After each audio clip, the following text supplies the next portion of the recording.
my God, that sucks. I love it.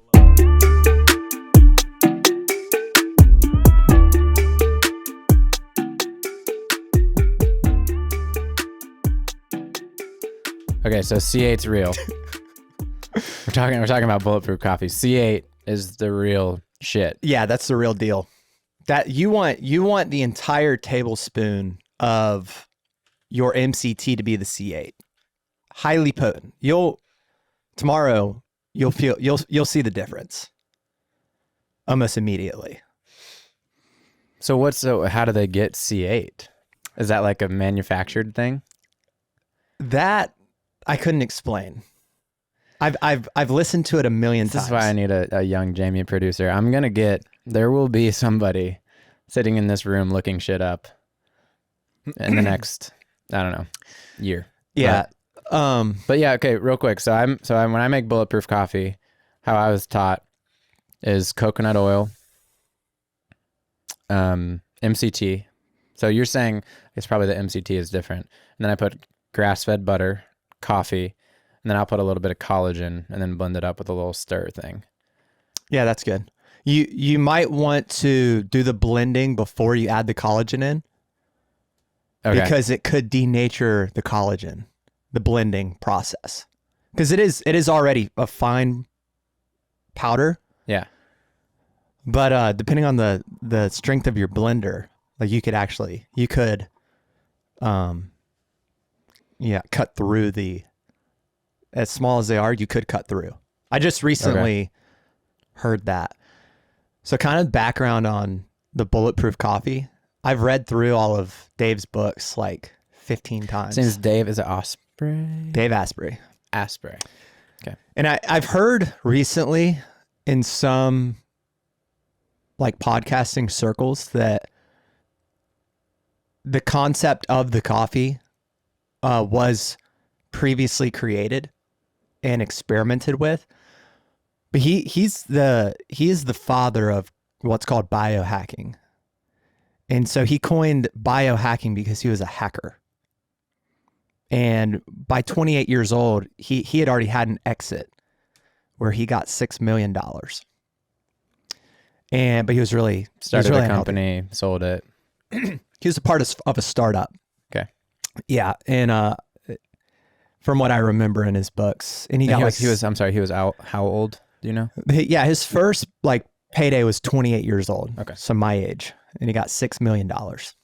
And he kind of helped. He was a part of the creation of like the internet.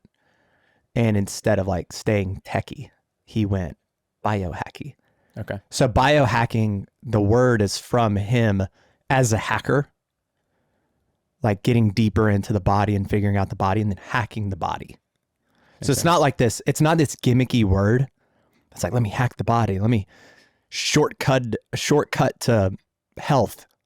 It's some people see it that way, and it can be seen that way, but the word is actually he was literally a hacker. And then he just started like reverse engineering the body. So the bulletproof coffee, you want single origin coffee or bulletproof coffee, or now his new company's Danger Coffee. But anybody can get like single origin, mold free, upgraded coffee. And then you want to use C8, not just MCT. MCT is going to work, but I think in MCT there's C4, C6, and C8. And then you could be getting some other fats in there too. MCT can also go bad. And so I've had bad MCT before. If you ever have as little as 1 tablespoon of MCT and you find yourself like burping it up later, that MCT could be bad, which is very common with grocery store MCT. And so you want to use this. I just, if I'm going to do something, I want to do it and not have to think about it anymore. So I'm going to use the C8 because I don't want to have to think about it later. Sure. So use the C8. And then, grass-fed butter. They have it in the convenient packets. They have it in the convenient packets. Those are a little expensive. But you can buy a 32 ounce from Bulletproof, and it's pretty cheap. It's like $40. And that'll last you a while. That'll last you probably 3 months. Wow. Unless you're doing 2 a day. Then about 6 weeks. Makes sense. And you can have up to 2 tablespoons. And so a lot of people would want to start with like a half a tablespoon, and kind of work their way up week by week to see what, unfortunately, what happens with me if I have 2 tablespoons of C8, I already have a very active brain. And so when I have 2 tablespoons of C8, like I actually become a little psychotic. Like actually, it gets me a little bit too, like crazy. So when I'm pretty into nutrition and supplementation and things like that. I wouldn't say I'm obsessed by any means, or definitely not an expert, but I listen to a lot of podcasts. I have absorbed some knowledge over the years. But whenever I think of somebody that is like on their game with supplementation, exercise, I mean, I know you've been doing some like some extreme stuff lately. We'll talk about the Murph stuff, which I would consider extreme. 1 a day is tough. But also for some people that wouldn't be considered extreme. I know we can have perspective, but that's who I'm after. Yeah. Exactly. I'm after those guys. Right. But anyways, my point is, hey, you're really into the biohacking your health, your body, your things like that. I know you weren't always, right? What? No, I've always been this way. Okay. I've always been this way. Okay. Yeah. I know in high school though, you were I was saying like this. Okay. Mm-hmm. Just I've been on I this. guess you seem in better shape now than you were though. So like, you know, what changed there, I guess? Like the pursuit of like the lean body and, you know, being kind of really fit and everything. Like what changed there? Just education. Yeah. And you know, it really all started when I've never been outworked physically on a team, in an athletic environment, in an athletic realm. I've never been outworked, and coaches hated it because I was always good enough to be like a starter. But it's like the Damian Lillard commercial, the new Gatorade commercial, where he's like, you know, people are disappearing, you know, in clutch moments. You know, that's why you need Gatorade or whatever. And so, you know, I was always like the hardest worker, first one in the gym, last one out. I followed my brother in that. He was like that too. And we just like it that way. My dad's a warrior, and works with the military, not in the military, but with the military. And, you know, he's the same way. He loves the battle, the grind.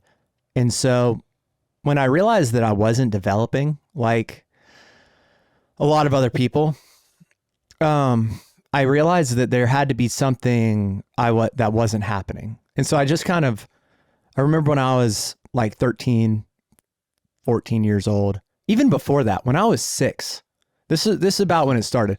Way back. When I was 6 years old, we did the presidential like test, fitness test. Yeah. And I could only do two pull-ups. But of all the kids in my grade, I was always like the best all around athlete. Like in terms of performance, you know, I could play basketball well. I surfed. I was the best baseball player. And then when I started playing football, instantly I was like our quarterback. The kids were playing football 10 years longer than I was. And I literally showed up in the next year like I was starting quarterback. But the thing is that I remember when I was 6, I could only do 2 pull-ups. And there were girls that could do 5 or 6. And that's when it started. And I can remember at 6, 7 years old, like doing curls with dumbbells. And my muscles just wouldn't grow. So I remember becoming a little bit more aware. My dad would try to like always make sure I was eating enough protein. I'd eat 2 eggs every morning and nothing changed ever. I was always weak and scrawny. Eventually people started getting faster than me and I couldn't catch up.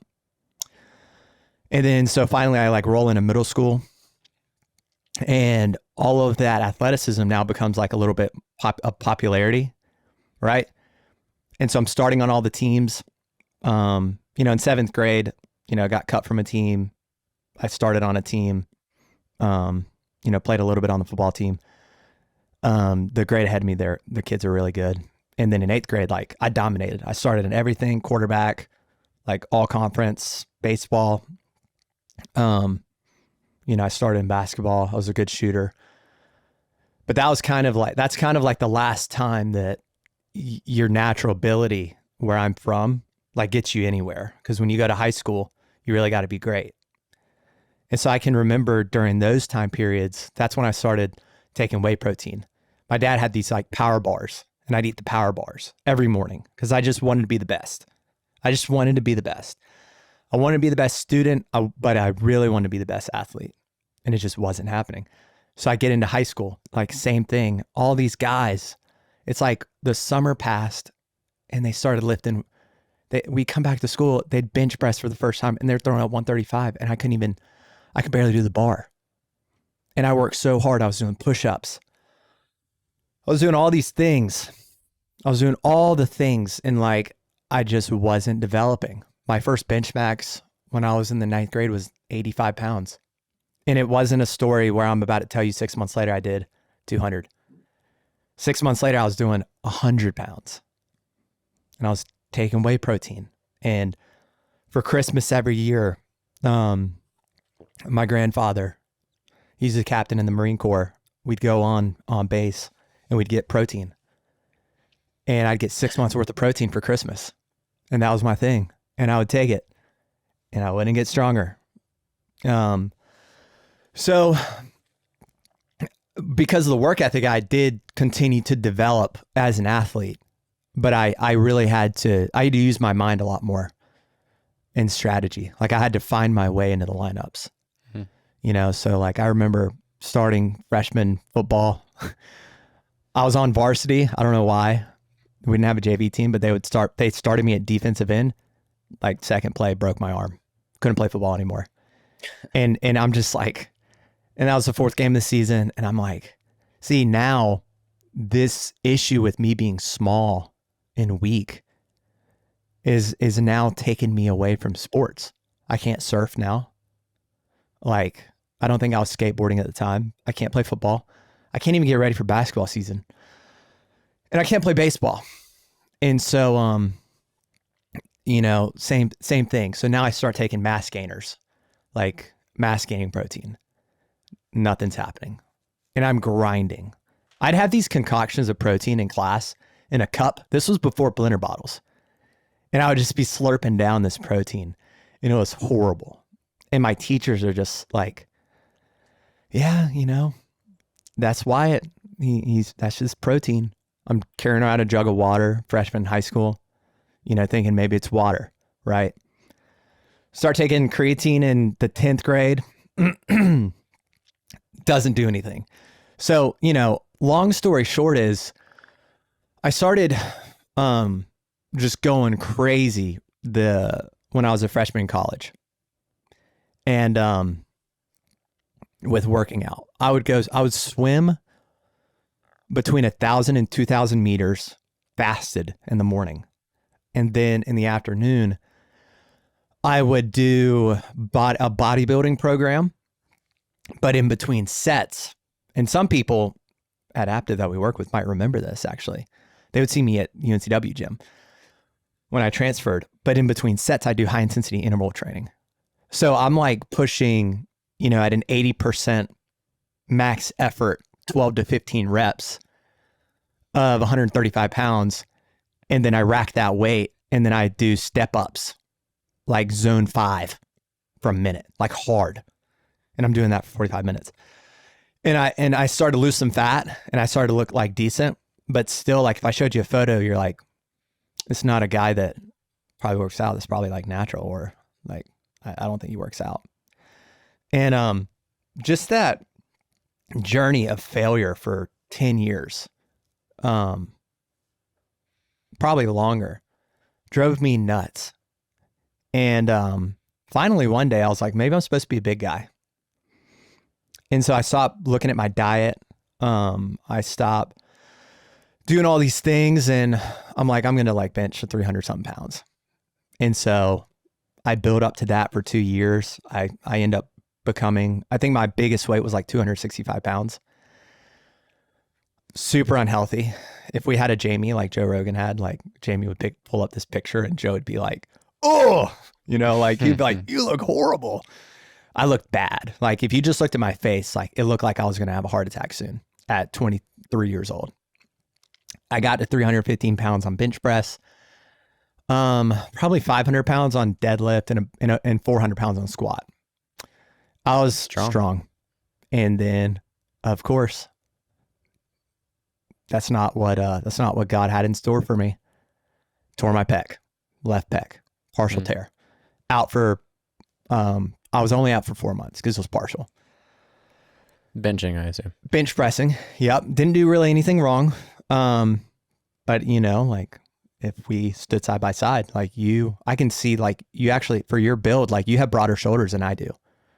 Like, for me being like 6 feet tall, like I have narrow shoulders, and it's like, I just couldn't figure out like, dude, I have this obsession with like a few areas of my life, and fitness is a big one. I just couldn't figure it out. And so, that was 2020, and I had to take 4 weeks away. Well, 4 months away. 4 months was too long. So about a month in, I started doing 75 hard. And I started kind of playing around with what can I do with a torn pec. And ultimately I failed it. But I realized like there's got to be a different way. So I'm still searching and still searching and still searching. And then I get to a place in my career at Aptive where I really think that things are going to start compounding like crazy. And I look at myself in the mirror, I'm like, I can't lead these guys looking like this. And so it became less about me and figuring myself out. And I actually started thinking like, what's the kind of guy that my guys are going to follow? And yeah, I put in the work and the resources came later. And now, 4 years later, yeah, like I'm in a place where, I think that my guys for a few years have been able to look at me physically and say, that's a guy I could follow. And if not, they cannot outrun me. They cannot out-Murph me. They will never, anything from an endurance standpoint, like I will win, I think that's so important. I think you can't beat me. The physicality. I mean, I say this all the time. I know all of my reps and friends and family probably joke about it, but like I relate everything back to like physical fitness and just how your body really looks. And not that you have to be cut. That doesn't matter. It's just, you can look at somebody. I was joking around with my girlfriend about this the other day. I was like, you can look at somebody and tell whether they do hard things. Like you almost every time you can look at a guy and be like, does that dude do hard things? Like you can look at him and be like, he like doesn't do anything hard. Like I can kind of tell like he doesn't like do hard stuff. Yeah. Or you can look at a guy and be like, yeah, that guy grinds. Yeah. And it's not perfect. Like maybe other people's radar is better also, but I think that's crucial, especially, in a sales leader role, right? You got young bucks that really, they want to be fit. They want to look good, feel good, make good money, right?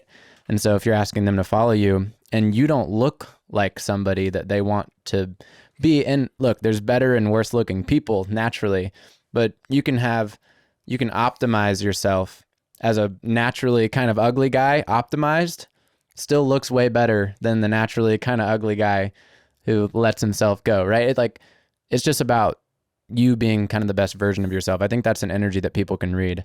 And I think part of that is just doing hard things. Yeah. I'm good at compartmentalizing and kind of having a file cabinet that's like my mind. And so on one side of it, it's like, yeah, I've got to appear in a way that the marketing of who I am, which is that, first impression. Yeah, it's got to be good. But that's not why I do the fitness stuff. My fitness stuff and my health stuff is about suffering, because suffering is you suffer for things you're passionate about. Passion of the Christ. He suffered on the cross. And the biggest, most important number one thing in my life is my faith. And it always has been, and it's always been tested. But I believe that, we are to sacrifice ourselves and our bodies to be a part of the body of Christ. And so when I do hear people have goals of their physique, I can appreciate that. But I had to learn, I'm never going to have a perfect physique. That's not a fixed mindset. Like it's not going to happen, because I am focused on pushing my mind and my body to the limits, because God's given me this vessel that can do hard things. Like I can, I'm at step 1 of 100 of what, I plan to do in my life from a fitness standpoint. And it's the parable of the talents. What you do with your God-given vessel here is a test. And if you don't max that out here, how can you be given anything in the next life? That's what I'm thinking about. So when I'm doing a Murph like today, like that's what I'm meditating on. I'm not even thinking about, I do more reps in the Murph than the Murph calls for, always. I probably exceed it by about 5 to 10% because I get lost in thought. I just meditate on this concept of this gratitude to sacrifice my body to become closer with the body of Christ because of his sacrifice for us. And so I started this off with compartmentalizing. Yeah, it's cool that I might look a certain way, but really I just don't want to be a liability. I don't want for my people, for me to look like a liability in any way, shape, or form.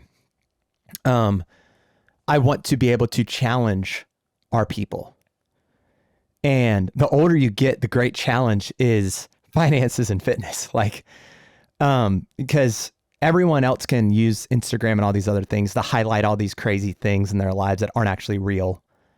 But you can't fake you can't really fake your finances forever. You can't fake your fitness forever. You can't fake your fitness. But most importantly, the third F is you can't fake your faith forever. By their fruits you shall know them.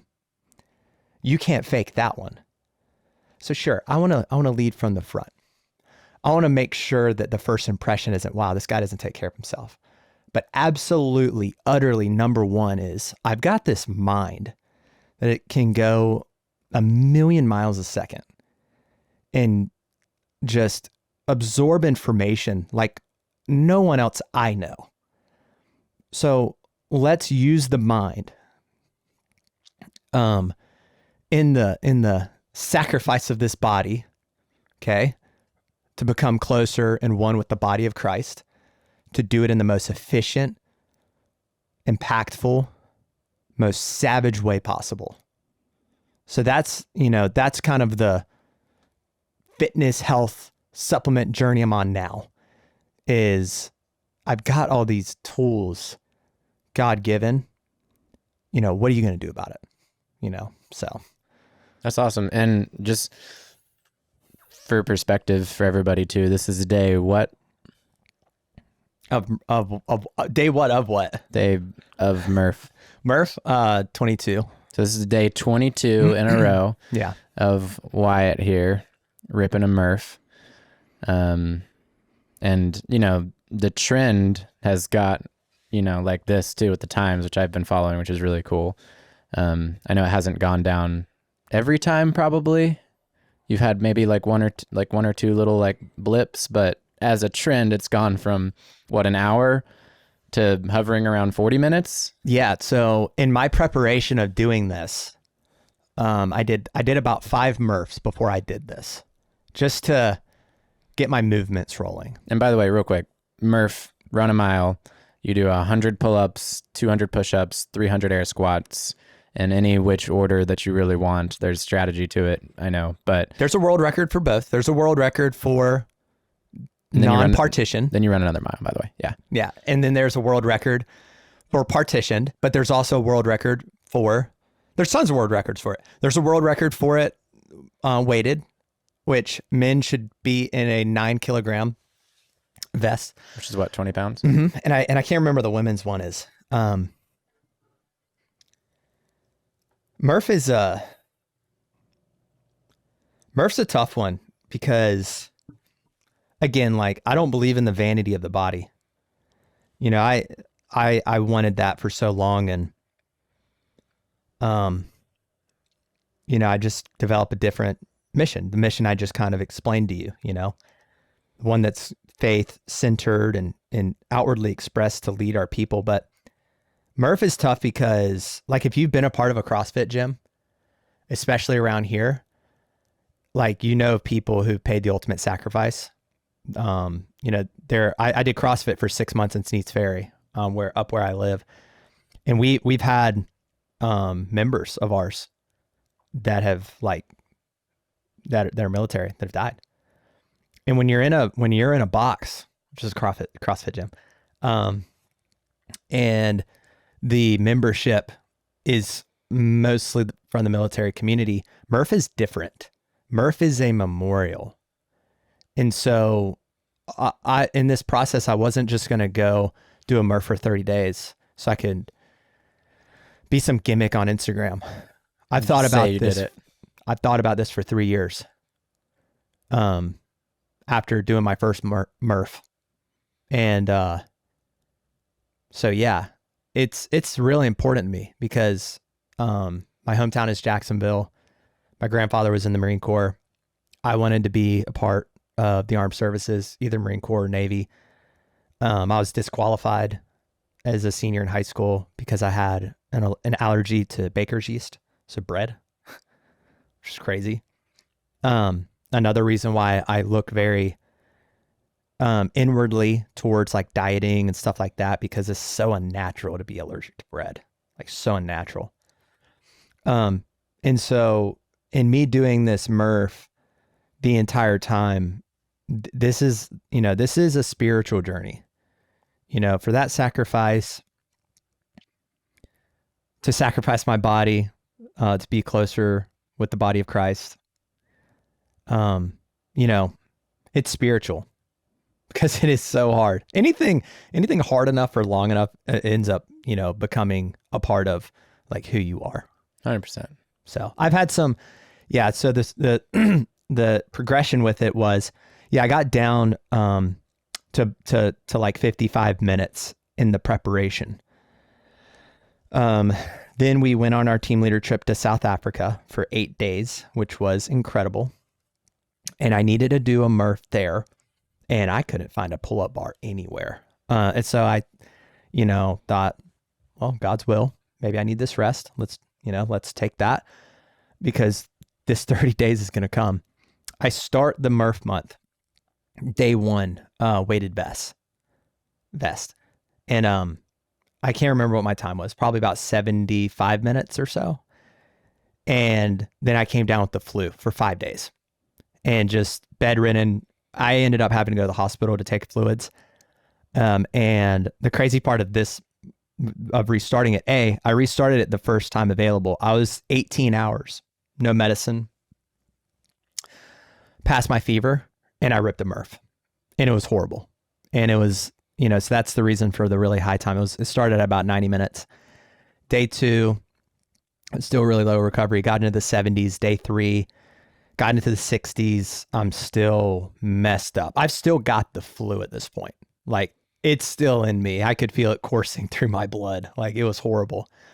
And then I got into the 50s and things were looking good.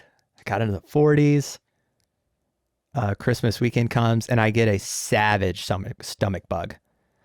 Like insane nausea in the morning for 2-3 hours post Murph. And then I couldn't keep anything in me. the rest of the day. And so not only am I doing Murph for 30 days, but I'm also in the Live Hard program for the second time. The Andy Frisella Live Hard program. And so I'm in phase 1 right now. It's 75 hard. So not only, yeah, exactly. It's 75 hard is the boot camp for Live Hard. And Right. so phase 1 is, where you had the cold showers and visualization and critical tasks. And so I have a, commitment to following a diet while I can't keep anything in me, including fluids. And I just have to keep pounding it and pounding it and pounding it, doing Murphs in the morning, stick to the diet, and do a second workout at night, which would either be like a 4-mile run or a ruck with a 30-pound. Well, it started with 20-pound weight vest, and then it became a 30-pound pack, that kind of thing. And then finally, here we are. Like, I'm past that. Finally passed it last Saturday was my last day of the runs. And then all of a sudden I started popping off higher 30s Murphs unweighted. Yeah, that's fast. Today, I did end up getting a PR today for sure. No way. 100%. Yeah. I broke 37 minutes. My timer stopped though. So but I can go and look at my heart rate and see like when we started and like, but I had we finished at 9:55, but the start got messed up. Something in between got messed up. And, so yeah, I broke just under 37 minutes. Your floor, by the way, in there, that was really good calf activation. I could really feel that on the last run. The half mile at the end, the first half mile, in the second run, my calves were on fire, dude. Yeah, my legs were kind of jelly. Oh, Well, hey, I love the adaptability though. I was telling you that before we did it. Like when I saw the setup, I was like, this is an amazing setup, but it's not my concrete driveway with my pull-up bar. And, right. you don't have to be adaptable. That's me in my world. However, some people believe that your IQ, is your effectiveness with your IQ is kind of your ability to adapt to change. So, Hey, the world changes around you. yeah. Well, hey, I'm proud that you were able to break your record here. There you go. With the adaptability, the different circumstance. So you did 37 some. 36. It was probably like 36, like 57. 36 some. So that means what I probably did like 40 ish. Yeah, I could go back and probably look at my heart rate. When it I didn't, completely stopped. yeah. Yeah. I'll give myself 41, 40, something like that. 40. Which is a incredible time. Like I've been doing it for 22 days. It took me 22 days to get into the 30s. Like you've done it a few times, I know recently, and that's all it took for you to Just get into once. the 40s. It's like, that's incredible. I've done it one time. I did it one time with Joey, and we used a resistance band the second half of the pull-ups. The pull-ups are really what screwed me. It was actually, I'm really grateful to do this today because now I'm freakishly obsessed in my mind with getting really good at pull-ups again. And I've never been like amazing at them. I've done 15 in a row is the most I've ever done. Granted, that's, 15 like to the full arm extension. But now I'm motivated to get really good at pull-ups, and next time I do a Murph, I'm gonna F that shit up. That's how all this started. In short, like why was now the time, to do the Murph month, which I've been thinking about now for 3 years. I've been thinking about it since late 2020 when I started CrossFit. So I did 75 hard. I completed it either a fourth or fifth time on November 7th of 2023.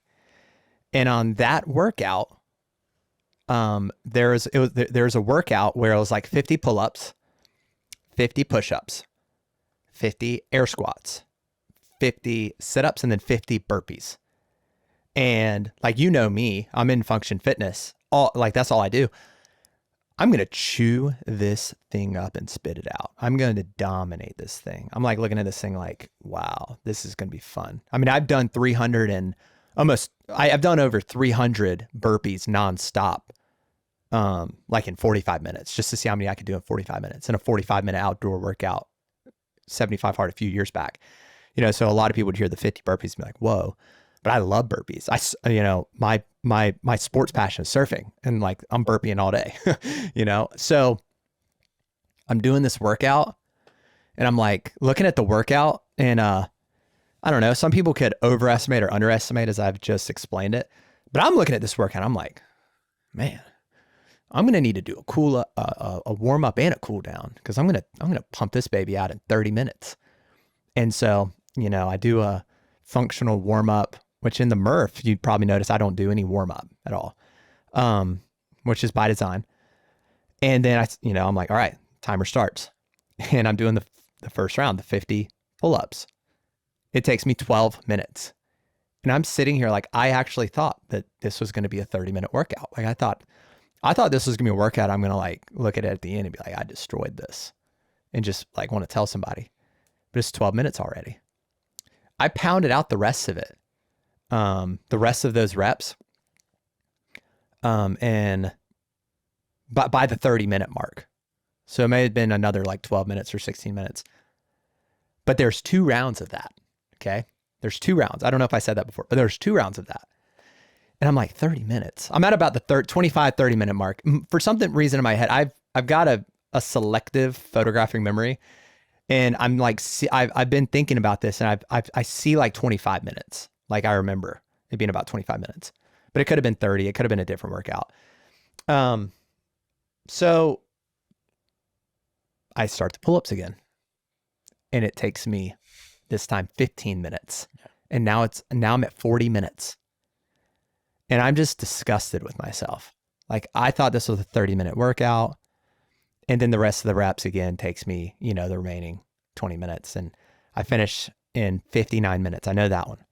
This workout took me 59 minutes. And when I look at a workout, I'm big on first form. And like that's what I do. When I look at a first form workout, because I was in the CrossFit community for those short 6 months, and I was trained, like they like will train you how to do and think and eat. Like I love our CrossFit gym, because it was just, I was like the kind of like weak non-military guy in the back, but I was like just observing everything.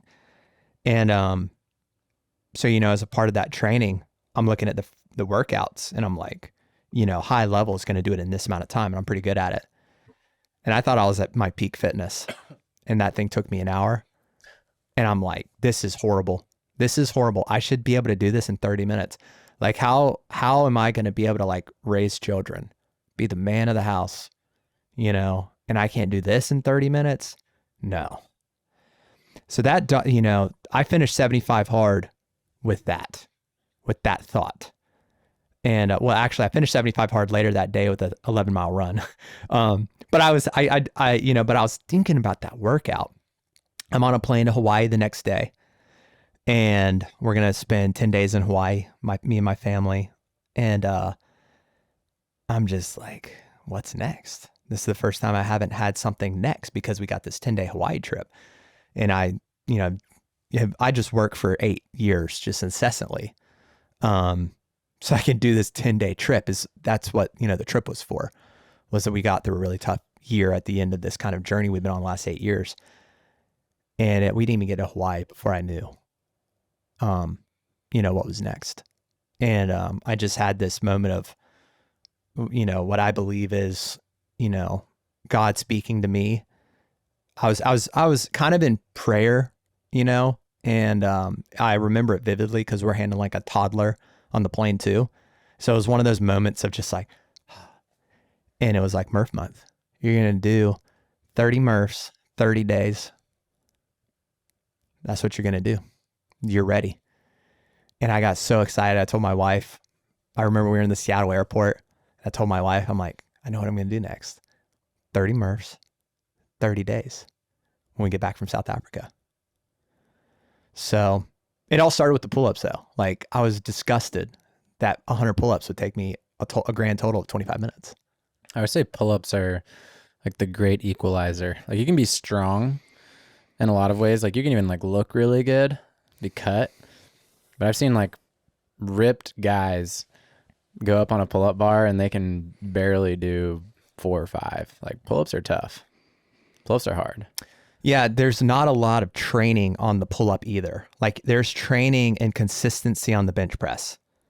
You know, as if you're an athlete growing up, and on the squat and on the power clean, you know, definitely not on the snatch. There's no pull-ups. A pull-up is a gymnastics movement. And so there's a kipping part of it. There's an activation of the lower abs, and there's a strategy to it. So what you saw me doing is like that is a competition pull-up. Like that is a strict competition pull-up. And where basically there's full extension of the arm from the shoulder. Like that's going to be a pull-up. You know, I don't know the definition, but that's what it's going to be like in the CrossFit community, which is the only community where the pull-up matters. Like no bodybuilder's telling you to go do pull-ups, right? Like I did 1 million bodybuilding programs, and I remember there's one program that had like, you know, that had a huge emphasis on pull-ups, and it was an Arnold Schwarzenegger one. But yeah, when you have that full extension, that's going to be when you have a pull-up. But the thing on the pull-up is the biggest key, the biggest thing that I can tell people, is you want your toes to kind of point pigeoned together on the pull-up. And you almost want to almost get into an L shape at the top of the pull-up. And that's going to be your pull-up. There's a whole entire excerpt in Tim Ferriss's Tools of the Titans on the pull-up by Olympics gymnastic coach. Nice. Mm-hmm. Nice. And he talks about it, and that changed my pull-up. However, as you could tell, not every pull-up apparatus allows for that. And so it's good to be able to do both. It's good to be able to have your feet back, which is going to be the pull-up version of a military press, basically, you know, where it is upper body, but it's just gonna be different, versus being able to do some kip. And when you're doing the kip, that's kind of like the bench press. Like you're going to probably bench more than you can military, right? Well, you're going to be able to kip. If you're trained, you're going to be able to kip pull up like 1 million times more than a strict pull up. And that's what the CrossFit pull up is usually a kipping pull up. Heard that. You want to have some activation in your big back muscle, not just the back of the shoulders. Like this is going to be like a lot of back shoulders, and it kind of puts, you know, your big back muscle, you know, I study psychology, not physiology, but your big back muscle is not, you're not able to get as much leverage essentially. Okay. Whereas this, if you can kip, Sure. you know, you're able to use full body. The kip is going to incorporate a lot more muscles too. So it doesn't make it easier, but you can get a good ab workout out of it, which is nice. True. Yeah. So that journey is dope. You're coming up on the tail end, which is cool. Tail end. Oh yeah. Of the 30. Well, of the then I'm 30. going to just roll into another round of 75 hard. Because at the end of phase 1, it's common to just, you've already done 30 days. So you just do the, you know, 45 more days. And you've done 275 hards pretty much back to back, which is cool. So That's dope. you got to stay in pursuit. You got to keep adding weight, you know, never finished. That's the way. So wanted to tie this in too. So, you know, a lot of that journey definitely coincided with your Aptive journey. Just wanted to, for everybody listening who's in the door-to-door space, maybe you are, maybe you aren't, maybe you're in pest control, maybe it's something different, but I know a lot of our Aptive guys are going to be listening too. So your progression, you started knocking which year? 2016. So 2016, which was the first summer that Aptive actually had a door-to-door program. Mm-hmm. So that was Aptive year 1, Mm-hmm. was Wyatt's year 1. You went out there, and for how long did you sell? What'd you put up? I did 141 accounts. And I think that I sold for 11 and a half weeks. Good. That was Yeah. about my first summer too. Mm-hmm. And then were you recruiting after that? What'd you do year 2? How'd that look? Well, really, the journey started before I even like did my paperwork. So I was one of the first guys to do Aptive's paperwork. I signed on August of 2015 and it was all Terra paperwork. Okay. And the only thing I regret of my whole career is I wish somebody would have told me about it a year earlier. Because a year prior, I was in a mindset to like break records. I was kind of on a winning streak when I signed on for the next year. Done some good summer classes. I had a really high, like 3.5 or 3.7 GPA. And I operate better when I'm losing. And prior to that summer, I was losing. Like I'd gotten broken up with a girl. I'd screwed up a relationship with the most important girl now in my life. And like I needed an outlet. And so actually I mixed up those a little bit. But anyways, so I was on a losing streak and I wish I would have done it earlier. And so is a funny journey. So I did paperwork. They told me that there was a leadership aspect to it. And a big part of the previous thing that I'd said where coaches were always kind of disappointed in me. When I was growing up, I was like the disappointment. I was this really happy kid, but I always felt like I was disappointing everybody. And I've just come to realize in my own just dissecting of my own thoughts that it wasn't that it wasn't that people didn't like me. It's that I think a lot of these adults saw a lot of potential in me. And I just didn't have the tools to like live up to it. I didn't have the tools to be the leader. I was like the leader of my class, the leader of my sports teams. And I just didn't show up. And it wasn't on my own accord. My brain just didn't work properly. I mean, at the end of the day, like it just didn't function. So on this like health journey, I recognized my ability in leadership and gathering and inspiring and keeping people accountable. I was always the center of friend groups. When I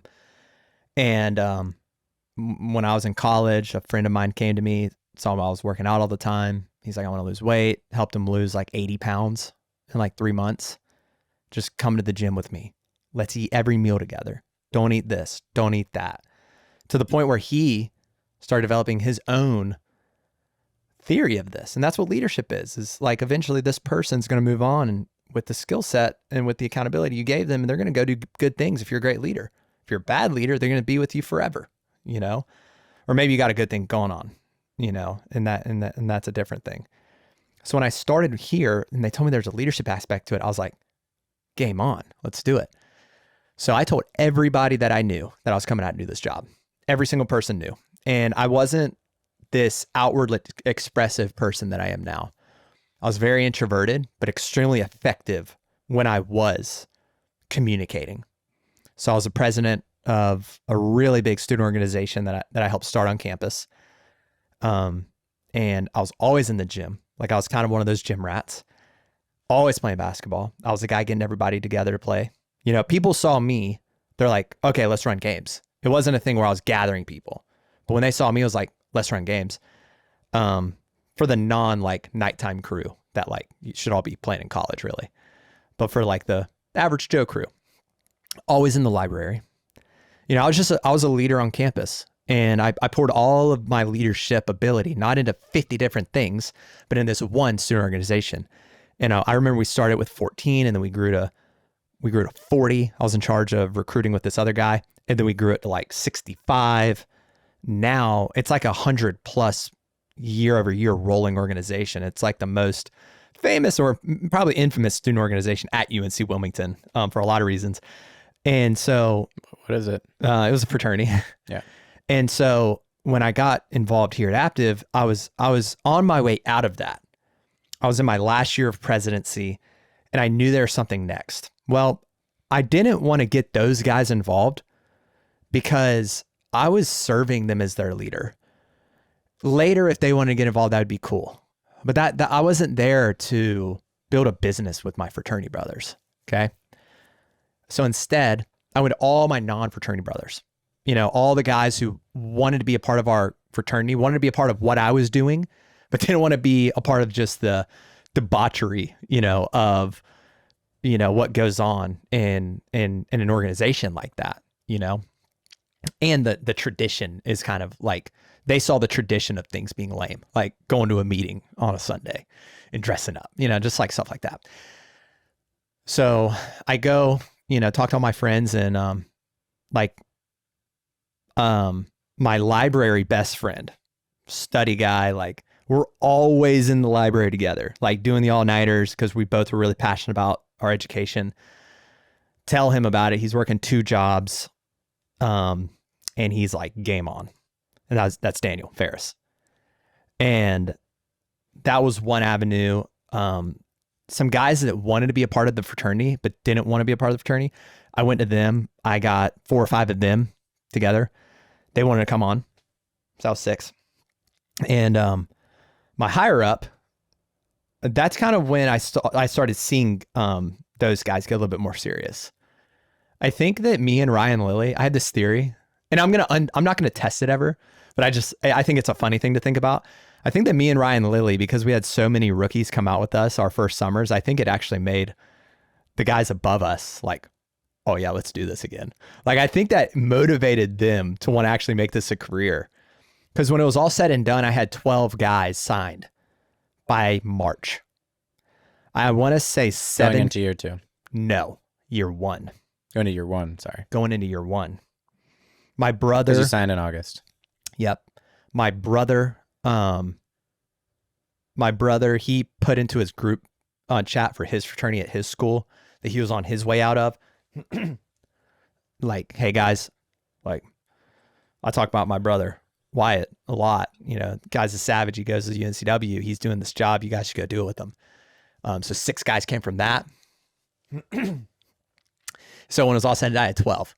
Well, one entire group just totally fell off. And we would try to re-recruit them every year for the next 4 years. And at the end of the day, there are a lot of people out there that just, they're gonna be a lot of talk and not a lot of bite.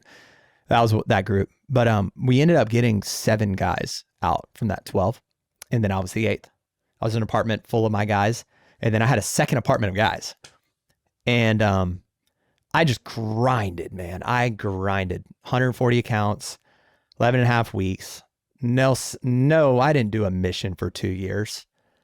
Like, the only concept of selling that I ever understood was a one-time thing when I was running a surf shop for 2 years, which was the previous thing that I did before Aptive, where my boss said, man, you know, if they buy 2 kayaks, you know, you can give them a little discount. You know, you can give it to them for like $200 instead of the $300 because we want the business and, you know, we want to hook them up. I'm like, I can do that? No way. He's like, yeah, way. And I'm like, sweet. He's like, but don't do it every time. I was like, okay. So I had to learn like who I had to do it with. That was the only thing about sales that I knew. My mom is a math teacher. She teaches she taught at a college how to teach math. My dad is like hardcore engineer guy. Like, you know, his most prevalent thing that like sticks out of my mind is like, we don't need these, you know, we need people building things in this country. Like, we need people creating in this country. We need more engineers. You know, that's how a lot of engineers are. They're like, you know, they don't want to do the gimmick thing. You know, they want to be a part of something. They want to build something. We need more engineers. We need more STEM, you know, is what his jam is. So the concept of sales for me is like, foreign. You don't do that. Right. So, you know, go out with those guys. We end up doing about 700, I want to say, of our teams, like 1,000 accounts. My team leader did 90.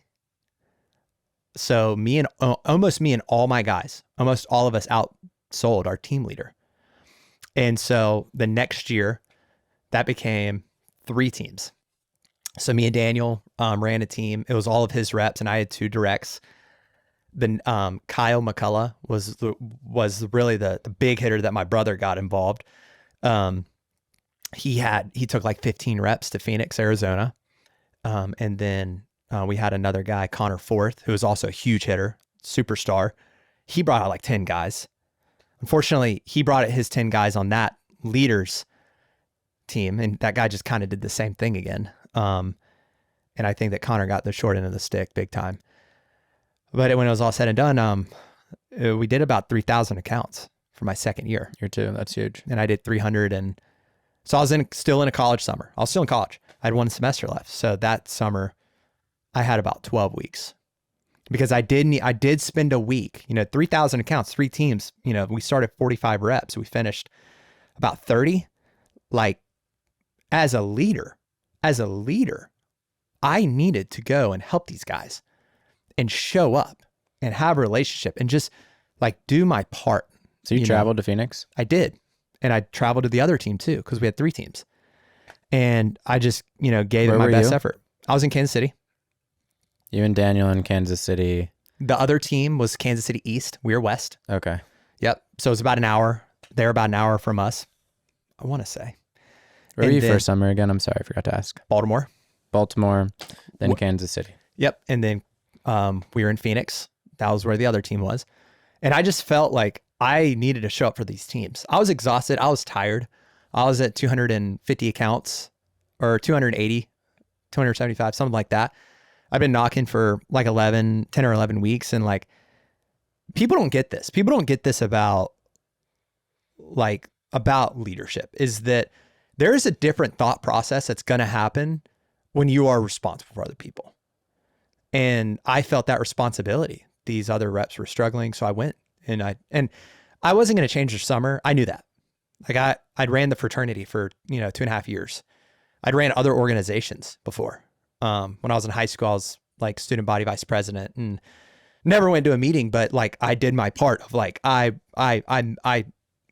made friends and relationships and tried to help people feel a part of the school, in my first school. And that's kind of what I did. I just didn't go to the meetings.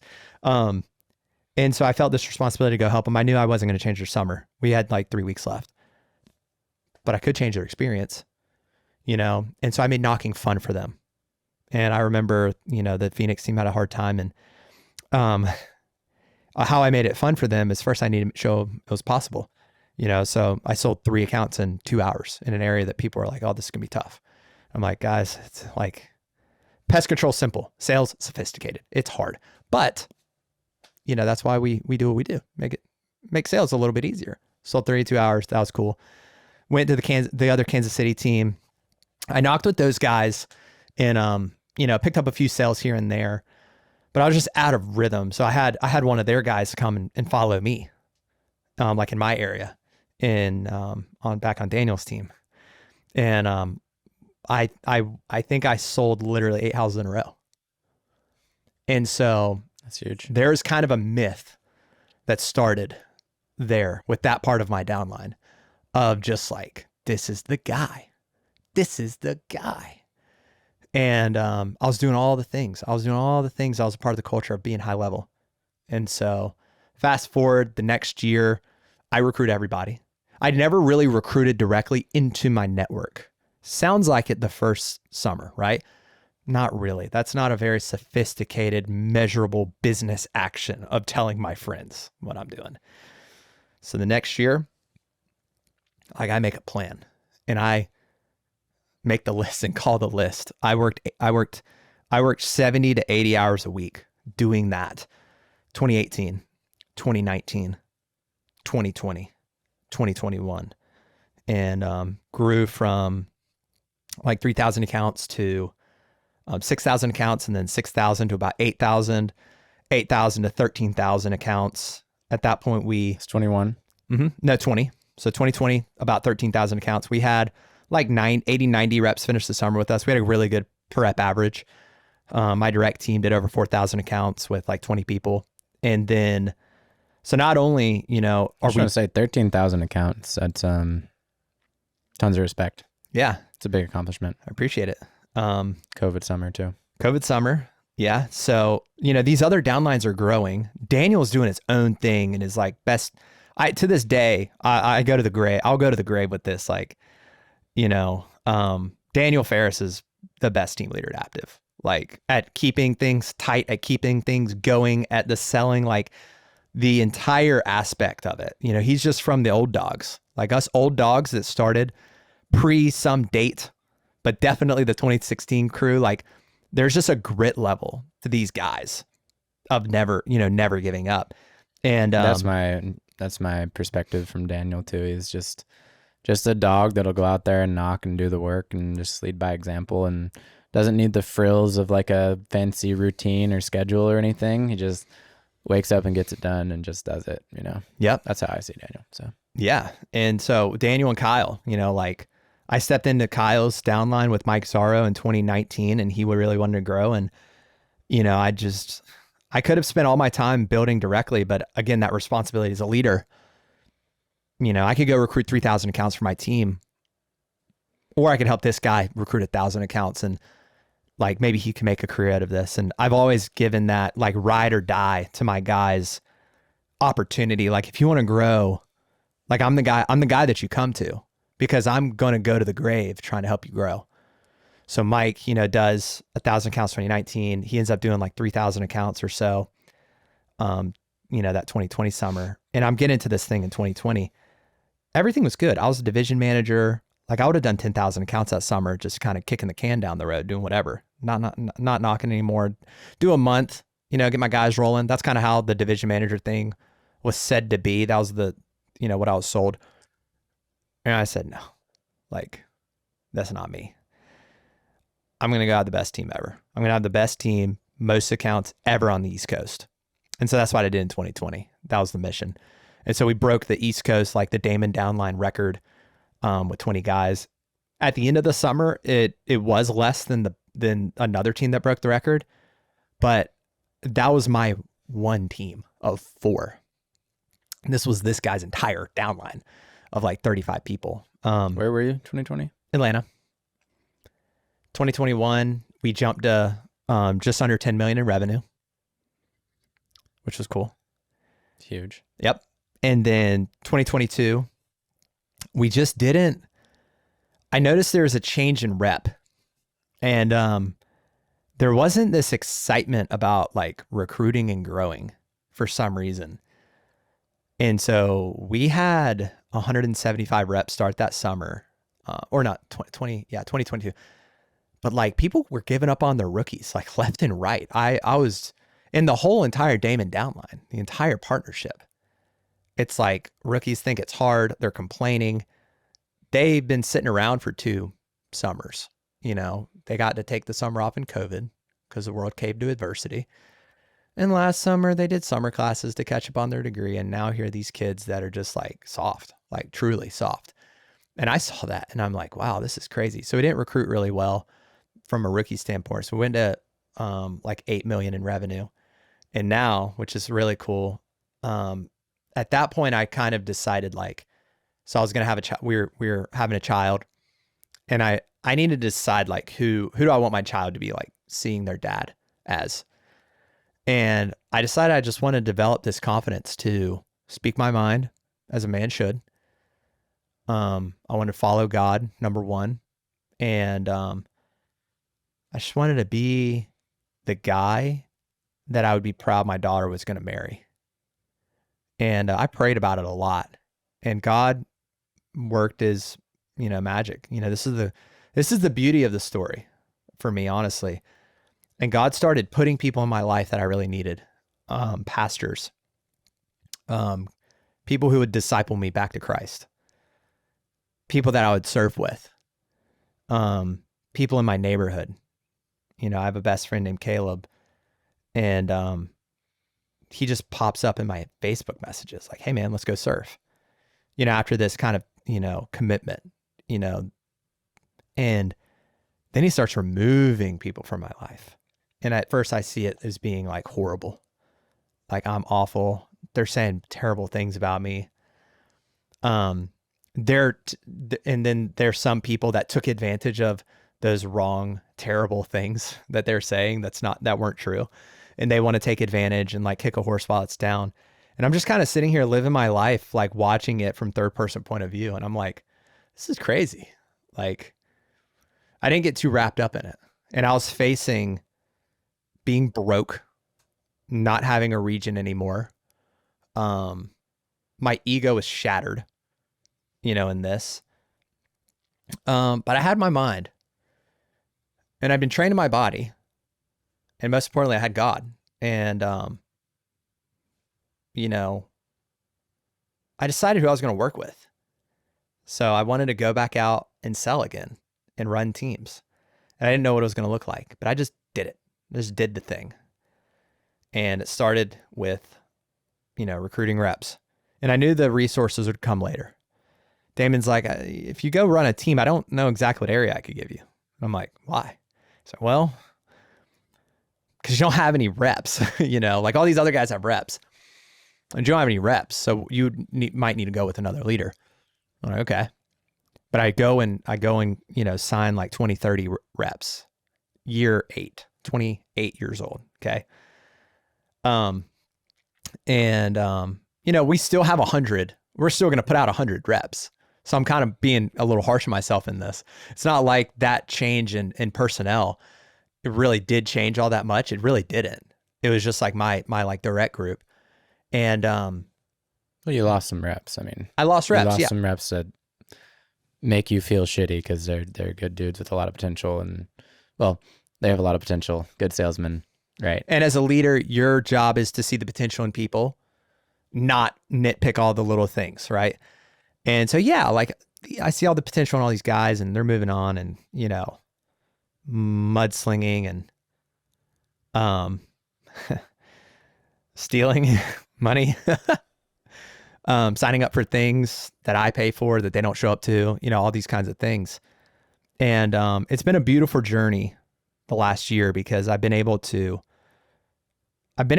like see those people on their way out better than on their way in.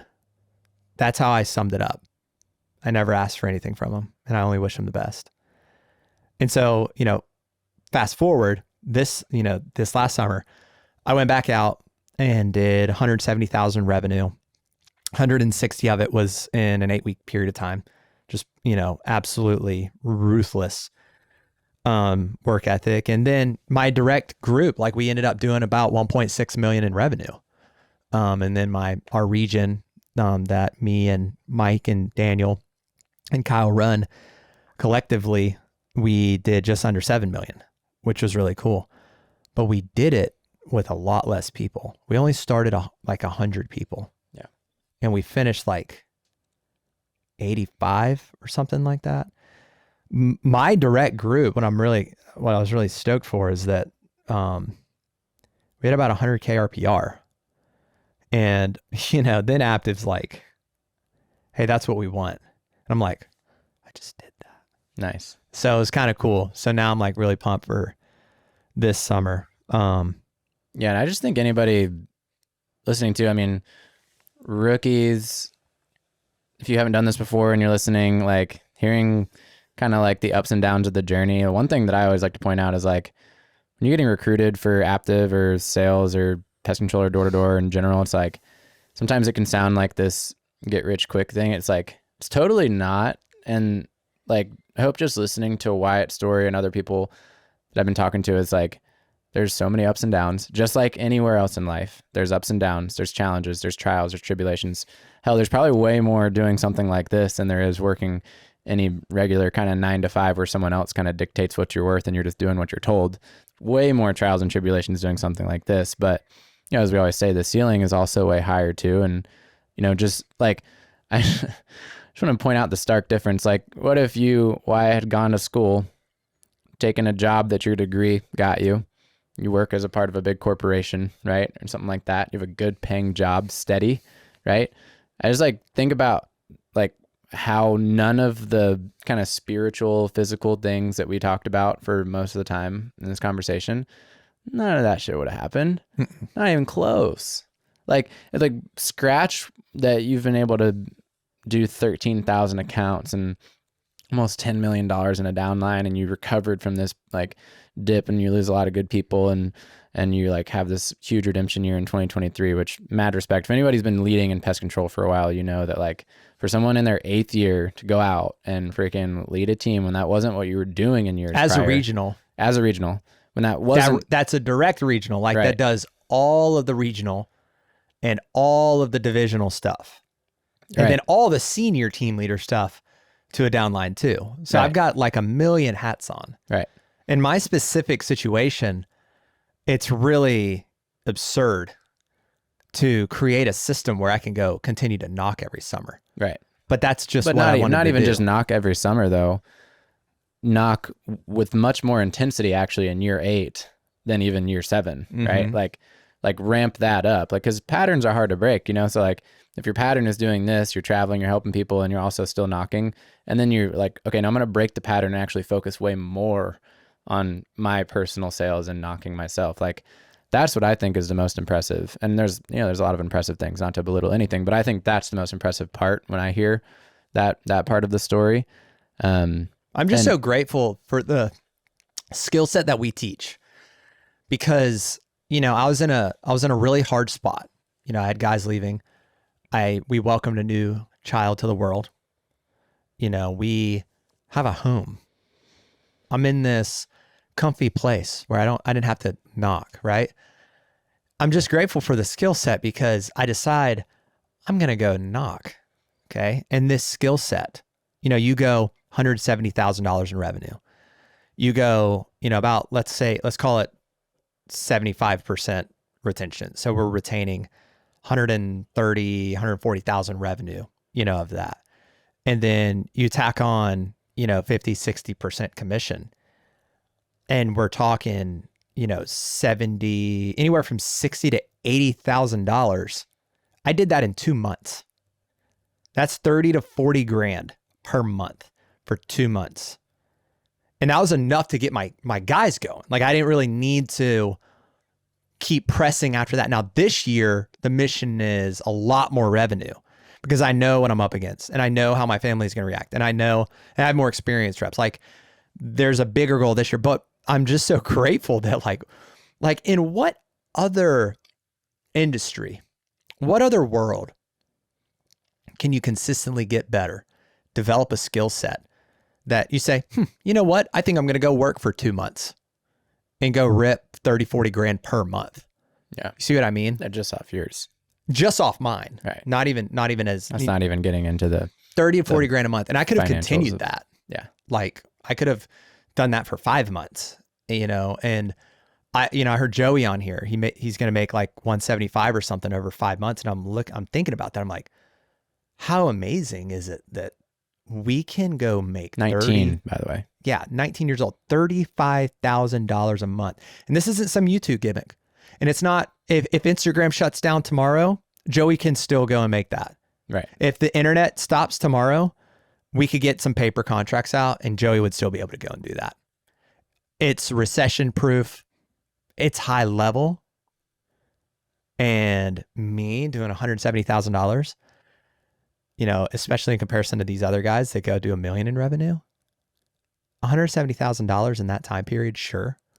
If you look at the month to month, maybe I was top 50 in the company, but you know what? 170,000 revenue, making $60,000 to $80,000 in 2 months.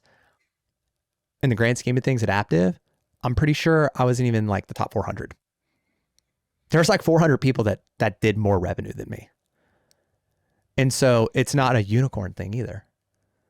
So it's unbelievable financial resources. We have this time to develop our spirit, our bodies, our minds, our investments, our life, whatever you want. And you don't even have to be the best. Like, no. I was in the 400s ranking in this company, and I was making 35 grand a month in this company too. And there's guys outside of the company that exactly more. So it's like, well, the Aptive organization is, you know, it probably is like, you know, 60 to 70% of the market share for sure. The way I see Aptive is the NFL. Right? Yeah. Aptive is the NBA. There's some snipers that play overseas that might even, like, we've seen it, guys that play overseas basketball and come in and they're like, run the NBA.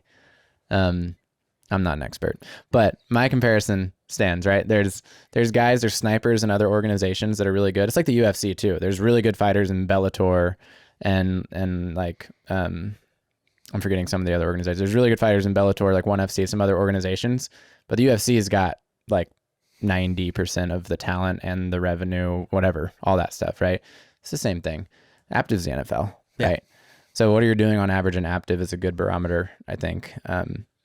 And it's, I think I definitely see what you're saying. It's like, think college football. We're the SEC.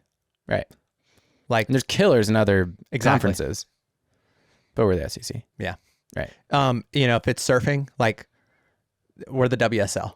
Yeah. There's probably a few guys in the Outer Banks on the North Shore of Oahu, down in maybe Brazil, that aren't pro, that can just rip some crazy airs and score 10 waves, but they're not competing. Yeah. Also, They're not on the they're not. well, maybe they're not showing. maybe they are competing, but they're using the WSL to compete with, and they're using the WSL. Well, as the a sticker. WSL is like the organization, right? Right. The guys who are showing up that want to be a part of the best. Yeah. Well, I'm just They're even doing the saying in contest. pest control. Yeah. Top guys that aren't in Aptive or selling Aptive service. Yeah. Sure. So, but yeah. So one thing I wanted to ask you too, maybe this is, kind of moving towards wrapping up, but 2 rookies, right? You've been doing this for 8 years. So I think this is an interesting thing. I want people to listen to this that haven't sold before and that are going out, whether they're in my group or your group or any group, knocking doors. And again, it doesn't have to be pest control either. I'll say this confidently. I will say this 1,000 times again on this podcast. I think everybody that's young, even if you're not young, but if you're 24 and younger, you should go sell something door to door, even if it's for 3 or 4 months, because it makes you a better person. The money is cool. If you might not even make great money in your first 3 or 4 months though, like we don't hide that, right? But you can, and I think with proper training, you probably will, but makes you a better person. So to all those people that might be considering it, or maybe not yet, but they're open to change and open-minded, like what are some nuggets, or maybe it's one nugget that you would give guys that are considering it or committed and going into their first kind of season of knocking? What are some things that you've learned in your 8 years that, you think are most important for those guys to hear? If you're on the fence, average American lives 80 years. We're talking 3 months. If you can't do this for 3 months, like you ain't us. Like you're never going to be a 1%er. If you can't figure out how to do anything for 3 months, you're never going to be a 1%er. You have a limited mindset. You have a fixed mindset. You don't have a learning mindset. You don't have humility. Like I was pre-law. I wanted to go to a very prestigious law school. I had the humility to realize, sales, talking to strangers, upper class neighborhoods. That's tough. I think I can get something out of this, and that's not dogma. It is from my own lens of the world. But when it's all said and done in 40, 50 years from now, I'm personally gonna be really proud of the mind and the body and the spirit, the relationship with God and the wealth that I've developed. And I know that I'm on that path, regardless of where we all are in the journey. So you got to have the humility to just jump in, do it, and learn from it and learn how to make it something, learn how to enjoy it. Steve Jobs is misquoted by saying, do what you love. He never said do what you love. He said, learn to do what you love. If you can learn how to enjoy your day to day in a summer doing this job, you can learn how to enjoy doing anything. And I guarantee you, whatever your dream job is, the responsibility is going to come first. And it's going to be 10x what the income is going to be and what the gratification is going to be. You're going to get there and you're going to realize, I'm not qualified for this. This is insanity. I can't do this. I can help you with that. You come sell with me this summer. I can train your mindset to realize not being qualified, but still being responsible for something is normal. Michael Jordan, he goes in the NBA, the old school NBA, rookie of the year. Pretty sure he averaged over like 30 points a game. Was he qualified when he showed up? No, but he learned in that season. Now, if you're like all in, you're trying to make the best of this summer. I've been the best at Aptive in a few things.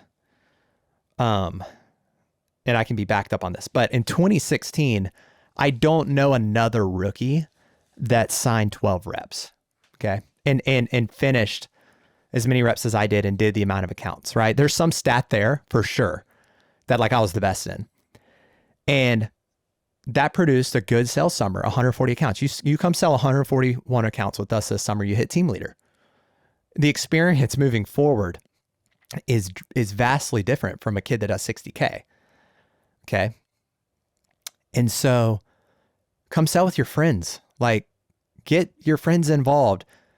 You want to control how good you do this summer, control your environment first. A controllable that I realized going into my first summer was I was kind of being harassed by somebody that was going to be on my team. And I'm like, I don't want to live with that guy. So I'm going to take control of my apartment. And I brought out friends. That's the only reason why I brought out my friends, was I wanted to make sure that like I could eat my eggs in the morning and I could use the restroom when I needed to. And like, there wasn't going to be some just like pot smoking or something going on in my apartment. That's why I did that. So I controlled my environment. I brought reps out. I didn't know what it was going to become. And I grinded. I did as best as I possibly could. I know I gave it everything I had. And it ended up being a $20,000 summer. It was good enough. So I was the best, rookie recruiter, I think that summer, signed, start, finished, reps, accounts, just somewhere along the lines. And by the way, just quick input to how Aptive has progressed. You do what you did back then now, and that 20K is like almost 100, probably more. Yeah. I look back at that, but and it's not like a spite thing. I'm just saying, hey, that's cool how we've progressed, right? It's really cool how now if you had a Wyatt now in 2024, weird to say, in 2024, that's like, hey, dude, I'm all in. I'm going to recruit. I'm going to get this everything I got. Like, there ain't nowhere else on earth. Yeah. Unless you start a company and you have like this crazy idea and you actually like bring it to fruition and sell it. There's nowhere else on earth that you could just come up with an idea of, okay, I'm going to commit to a goal. I'm 21 in college. Yeah. Right. I'm going to recruit 10 of my friends. 8 of them are going to come out. Right. And not because you want to make money off of them, because you want to sell with them and have fun with them and work with them. Right. And control your environment, like you said. If you want to be successful, the number one thing you're looking at is, who do I spend the most time with? If you spend 24 hours a day for 3 months this summer with a group of people, like, don't you want to have some say in the people that you're around? That's the difference between being a thermostat and a thermometer. Are you going to show up and just be reactive? Or are you going to be a thermostat and say, I'm going to control my environment? Either by being so disciplined in that apartment that you are un-F-withable, which I was also that summer and all of my summers. Like, you can't get in my head. It's like that ice bath that we did. You can't get in my head. I had to make myself get out. I was going to sit in there for 10 minutes, but I told myself, I'm like, it's 39 degrees. Like, would it be responsible for me to, let my ego take over and alpha dog right now and sit here for 10 minutes? No. Okay. 5.5 minutes is probably enough. Let's get out of the water, right? Like, you can't get in my head, right? That's one way. The other way is be competitive. Don't be a loser. Like, bring out the guys that you grew up playing sports with.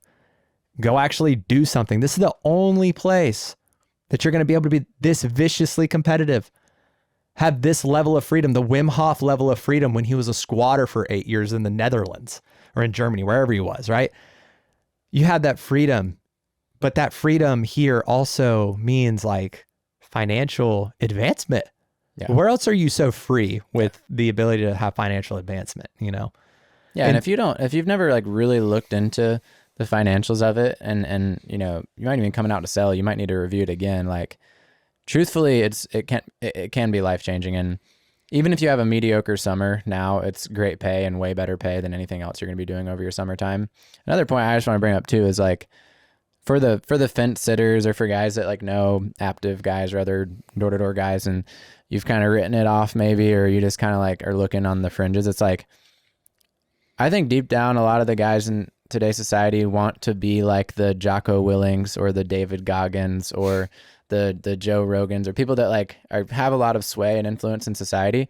Andrew Huberman, like all these things. What you have to understand, and in my opinion is how I see it, what you have to understand is that those men, and I think those are all great men. I respect those men.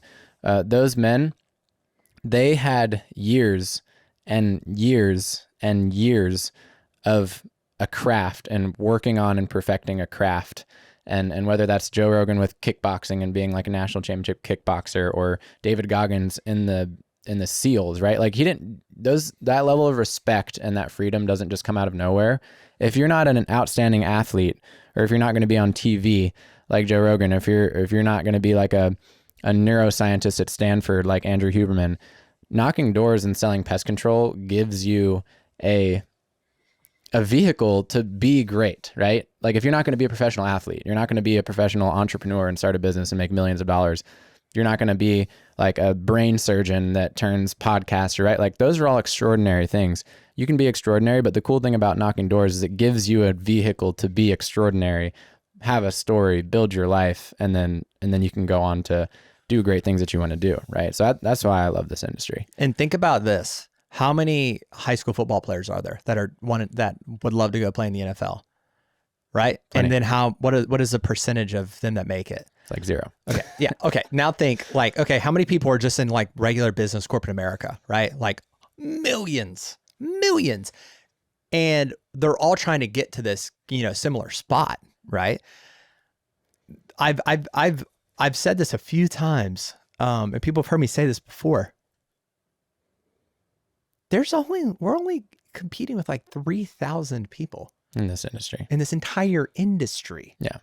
How many guys go work for a bank 4 and want to make 300-400K at some point in their life? Never even come close. Yeah. And so, and really in that, it's not that they don't hit their financial goals, those guys. It's that what they thought the life would be at 300,000 to 400,000 is actually, it's there at 200,000 usually is what I found. Right. And so when they get there, they're okay. That's why it's not that they're incapable or that the opportunity isn't there for these guys in those corporate roles. It's that what they thought they needed, they usually need about half. And it's similar in this industry. Like in order to go and like lease a really cool car, like you don't need to make $100,000. You need to make like probably 50, and then the last thing that I would just say, if you're coming out to sell your all in, the second thing that I was kind of the best in at one point. And when I say kind of the best or the best, I'm always talking like top 5 or 10, so there is some, I'm a stats guy, so there's always some margin of error. So, so first summer to second summer, I went from 140 accounts to over 300 accounts, and I was the second most improved. I think that I was the most improved, but I think that I kind of got snubbed. Because I've always kind of been the guy to get snubbed. Daniel laughs about this a lot. He's like, Daniel's like kept track of the snubs. Like, everybody got invited to Utah after our first summer. I didn't. I'm like, what? I literally brought out this entire team. I did 140 accounts. I was like number 6 rookie in our whole entire division. Like, you're bringing the number 15 guy, the potential guy, right? That doesn't work hard. Anyways. And so, I've had that big, massive sales jump. I've been a top, sales jumper, improver. And then I've performed in the top 10 a lot at Aptive on a day-to-day. And I've been top 10 countless times for the month, and I just haven't strung together a whole summer. I'm on a different, I've always been on a different path of leadership and recruiting and growing. And I'll tell you, like, you got to do the training. The difference between my first and second summer was I just did the training I was supposed to do preseason before my first summer, in their modern day called like the accelerates. But I just did the weekly trainings and took notes. And then now when I'm going out to this first summer, there's some awareness of, oh, this is a situation of a bandwagon close. Like they know the neighbors that I'm talking about, so I would bandwagon close, or I would see them nodding their head with me in that higher level of awareness from Vess's Nonverbals 2016 training. I mean, I remember it to this day. You were watching me watch a training video this morning. Oh, they're nodding their head with me. That's a buying sign. Let me see if I get close here. You guys are going to be here today, right? And they're like, yeah, we'll be here. I was like, okay. Would you want me to do the garage while we're here with those ants? And they're like, is it extra? And I'm like, no. It worked. No, we already got the products on the truck. We'll do it. What's your name? It's John. Oh, John, I'm Wyatt. I'm going to be your new bug guy. Oh, yeah, that sounds great. Sign him up. And I'm like, what? I can't believe that actually works. right? So just do all the training. And if it doesn't work, do it again, you know? Do it again. You know, I'll finish with my whole spiel, I guess, with this. If you're trying to figure out like the one thing of the Murphing or faith, or we've talked about selling or recruiting or growing or anything that we've talked about here in this meeting, if you're looking for the one thing, it's not the little tiny things that I've said or other people have said. Okay, it's this one thing. It's 10 years. Like I started talking to my guys, my division managers about this. Like, let's reevaluate where we're at in year 10. Can we just like skip the drama, the complaining about pay, the not getting paid for the work I didn't do, right? Like, can we just skip all this and let's just reevaluate at year 10, like what we're doing here? Can we do that? And I had a few guys say, yeah, that's really smart. And I gave them a book that talked about it. The answer is always 10 years. Do it for 10 years. If you can't keep up after one, something you're doing isn't sustainable enough to get you to year 10. So you need to focus on the recovery, slow it down, maybe more consistency over intensity. Don't talk to me if you're not doing something for 10 years. So if you're on the path of 10 years, like I will talk to you about your fitness. I will talk to you about, you know, and obviously for faith, it's eternity. It's for the rest of your life, you know. But if you're trying to go for this goal where you don't have like a decade in mind, you're not like in pursuit of the development of mastery. And so if you're not in the pursuit of the same thing I'm in pursuit of, yeah, none of this makes any sense. Our conversation is not going to go anywhere.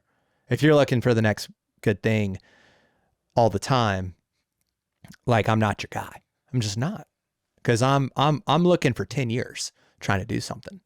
I'm trying to do 10 years of live hard, 10 years of 75 hard. You know, I'm on year 4 or 5 of doing 75 hard. I'm on year 3 of doing live hard, you know, like I'm after 10 years. So if you're looking for the one thing, it's 10 years. Like that's how you become the master.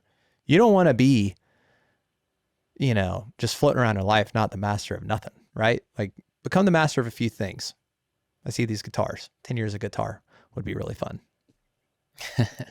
Wise words from Wyatt. Well, thanks for coming today. Had fun with the Murph. It sucked, but it was fun. It sucks. I love it. That's what we do. Yeah. Journey's inspired me for sure.